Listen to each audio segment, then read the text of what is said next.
Okay, what we got here is a year 2000 Jeep Grand Cherokee. So it's a WJ.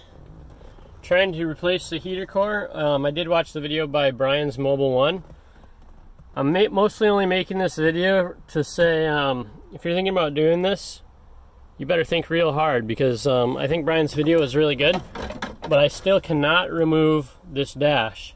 And I think it's because some wiring is still hung up, and this magnesium cast piece here is still hung up, and I really honestly can't figure out what's holding that on.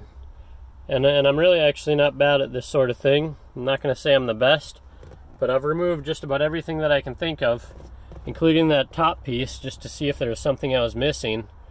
So if you're doing this, you better think real hard about it, because I honestly kind of have my regrets about it. I live in California. I wish I just put the two hoses that went to the heater core here. I should have just disconnected the heater core and tied it off to itself, so no heat, here in Southern California. And you can just use this for 10 months out of the year, or put up with the cold. Anyways, it's a bitch. I've spent almost 7 hours at it today, and probably about 2 hours we're pretty much at a standstill trying to get this thing off. So think real hard about it, before you do this.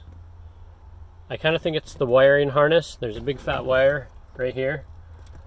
I think that might be kind of hanging it up, but we'll see if I get this off or not.